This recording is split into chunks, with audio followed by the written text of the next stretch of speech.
Before the servant even spoke, I felt a heaviness in the air.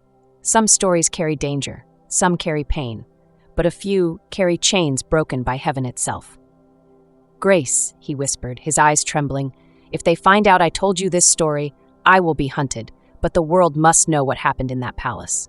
Beloved, I'm Grace, and this is Unbroken Courage, where real testimonies of danger, persecution, and divine intervention from Jesus meet forgiveness and hope. Before we begin, tell me where you're watching from.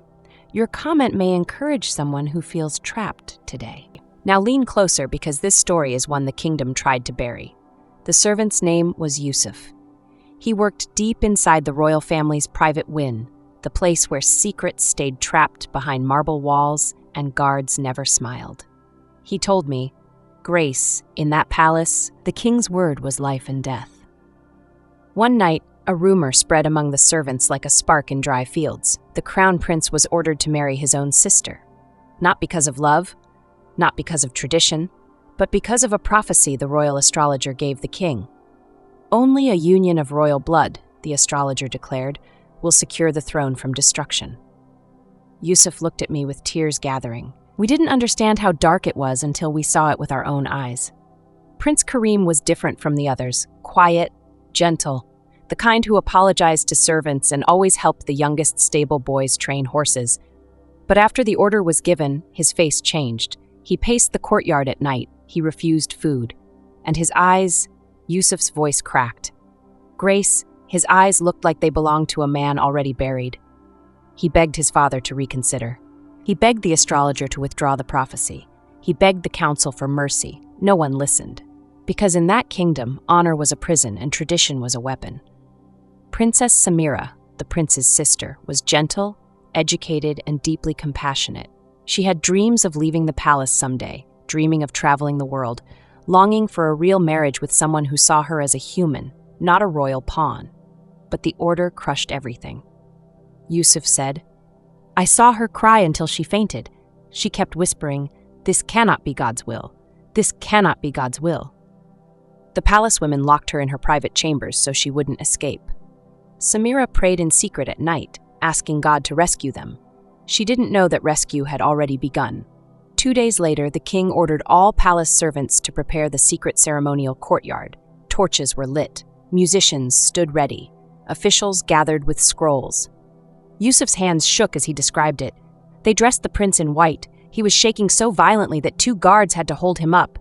When Samira entered, she was pale as moonlight, her veil soaked with tears. The astrologer stood in the center, chanting ancient phrases that made chills run up Yusuf's spine. The king raised his hand. "Begin the sacred union." At that moment, the wind stopped, the torches flickered, the air thickened.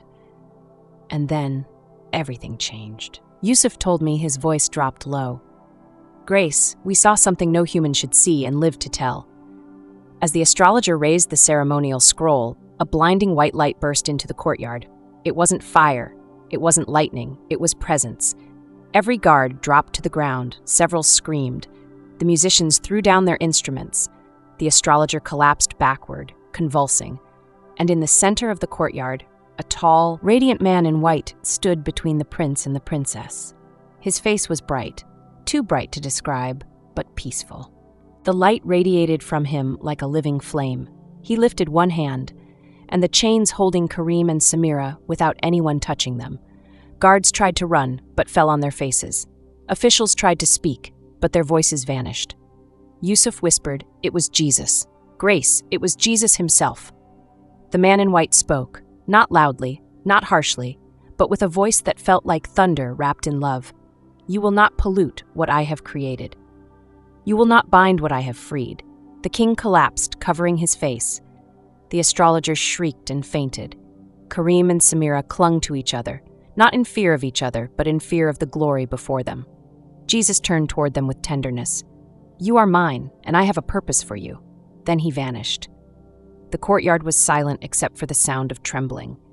Jesus' light faded, but the miracle continued. The guards, too terrified to move, did not stop the prince and princess. They ran, barefoot, shaking, crying, through the palace gates and into the night. Yusuf followed them until they reached the desert path. The prince turned to him and whispered, Tell the world what happened tonight. He saved us." Then they disappeared into the dunes. Beloved, that was the last night the prince and princess were ever seen in the palace. But it was the first night their testimony began to spread. Beloved, this is Unbroken Courage, where impossible escape becomes divine intervention, where traditions meant to break souls are shattered by heaven's hand. Let's continue. Yusuf leaned forward as if he were back in that courtyard, his voice trembling, his eyes wide with memories he wished he could forget, yet thanked God he remembered. "Grace," he whispered. After they escaped, the entire kingdom began to shake. This is what happened after Jesus appeared. That same night, as the prince and princess fled into the desert, King Khalid locked himself inside his chamber. For the first time in his reign, he could not speak, could not stand, could not command. Yusuf said, "Grace." He looked like a man who had seen death and eternity at the same time. The king tried to pray in the way he had always prayed. Empty words, memorized phrases, traditions without meaning. Nothing worked. He heard Samira's cries. He saw Kareem's broken face. He felt the shame of forcing his own children into a forbidden union. But worst of all, he saw again the man in white, standing in the blaze of supernatural light with eyes that pierced through bone and soul. The king fell to the floor and screamed into the night, "What have I done? What have I done?" The astrologer who convinced the king that incest would protect the throne was carried back to his quarters unconscious. Hours passed before he woke. But he did not wake as the same man. He woke screaming. Yusuf said his screams echoed through the entire palace. "Light! Stop the light! He is standing over me! His eyes! His eyes!" He clawed at the walls. He tore off his jewelry. He collapsed, convulsing. That night, the astrologer confessed the truth. He had lied. There was no prophecy, no divine message, no ancestral tradition.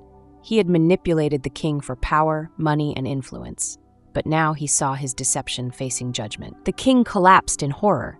Some officials fainted, others fled the palace, because they knew a lie can control a king, but it cannot stand before heaven.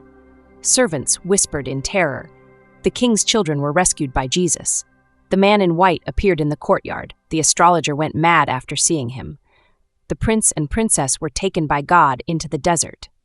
Fear filled the palace halls, but for the first time, hope filled the servants, because they saw heaven could break oppression. Heaven could shatter evil tradition. Heaven could rescue even royalty from chains hidden behind gold. The king realized he had lost control. Humiliation consumed him. Fear of revolt terrified him. So he sent an elite riding unit into the desert to capture Kareem and Samira, not to kill them, but to silence them. But Yusuf whispered to me, "Grace, God hid them." The soldiers marched for days, across dunes, cliffs, salt plains. They found no footprints, no signs, no trace. A full battalion returned empty-handed, but one soldier returned trembling uncontrollably. He fell before the king and said, "I saw them, Your Majesty," but they were not alone. The soldier claimed he saw two figures walking in the desert, but a third figure walked with them, glowing like moonlight at noon. Some mocked him, others believed him. The king collapsed to his throne. The palace was unraveling. Meanwhile, Yusuf told me this with tears. Kareem and Samira were safe, because Jesus himself led them. Yusuf said the prince later sent a message through hidden believers. "Grace, we never walked alone. When we grew tired, his presence gave us strength. When we grew thirsty, he brought us water in the wilderness." One night, as they slept under the stars, a warm light wrapped around them. Samira woke to find their clothes dry from a sudden desert storm, even though the sand around them was wet. Kareem later wrote, "His presence walked with us. We were protected from heat, from cold, from soldiers, from every danger."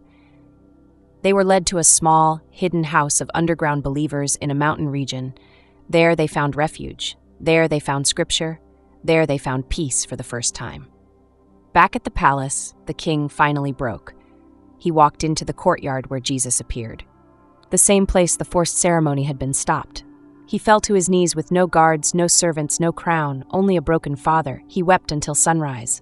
And then he whispered, "God of the man in white, have mercy on me." Beloved, when kings lose control, heaven takes over. When tradition crushes the innocent, Jesus breaks the chains. When deception guides the throne, truth enters like a sword of light. This is why Unbroken Courage exists, to to show that no cruelty, no culture, no kingdom is stronger than mercy. I'm Grace, and this is Unbroken Courage. Let's continue. Yusuf took a deep breath. His hands shook. His eyes softened. "Grace," he whispered, "I never expected what happened next. We saw miracles, but what broke me was the forgiveness." Lean close, beloved. This is the part few ever hear. After the astrologer's confession and the soldier's failure, the palace was drowning in fear. But the fear wasn't coming from people. It came from visitation. That night, 3 different people in the palace experienced something supernatural. 1. The king's vision. King Khalid was in his chamber, kneeling on cold marble, begging God to erase the image he had seen, when suddenly, his chamber filled with a warm, bright light. He lifted his head and saw a tall figure standing in the room. Not angry, not violent, just holy. The man in white spoke with the same voice that stopped the forced marriage ceremony. "You were a king of fear. Now become a king of mercy."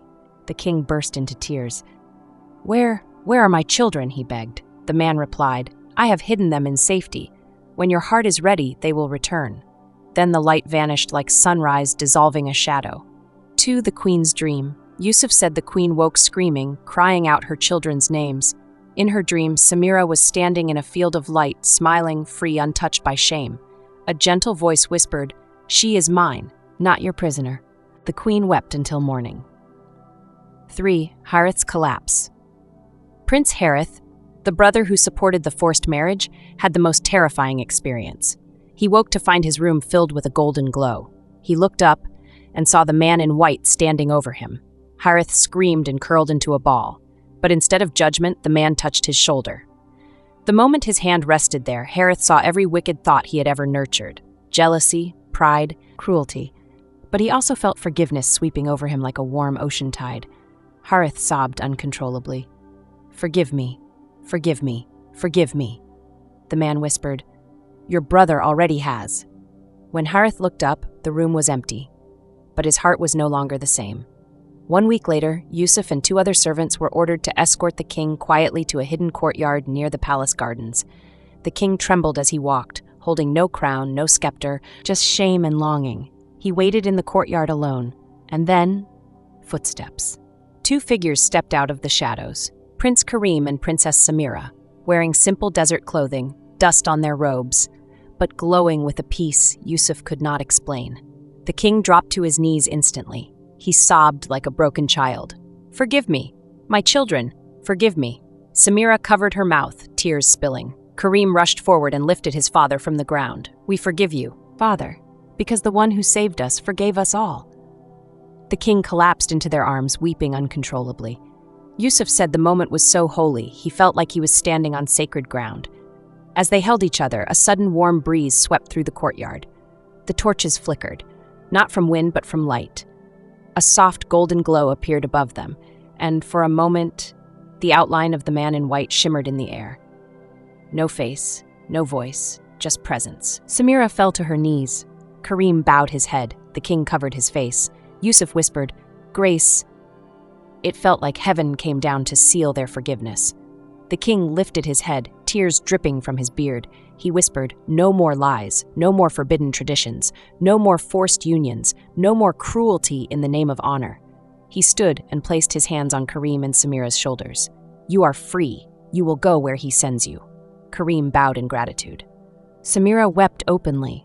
Yusuf said, "Grace, the entire kingdom shifted in one night." Before leaving the courtyard, Kareem told his father, "We met believers in the mountains. There is a network of people seeking truth." Samira added softly, "We want to help them." The king nodded slowly. "Go, my children, walk in the light of the man who saved you." And so they left the palace, not as fugitives, but as messengers of the one who broke their chains. Grace's final words. Beloved, this is the heart of Unbroken Courage, where wicked culture meets holy rescue, where forced tradition meets divine justice, where broken family meets supernatural forgiveness. The king tried to bind his children, but Jesus broke the chains. A false prophecy tried to destroy innocence, but truth exposed the lie. Hatred soaked the palace, but forgiveness washed it clean. Beautiful courage, beautiful redemption, beautiful deliverance. I'm Grace, and this is Unbroken Courage. Drop a comment and share this message. Thank you for watching, and remember to continue praying for Christians all around the world.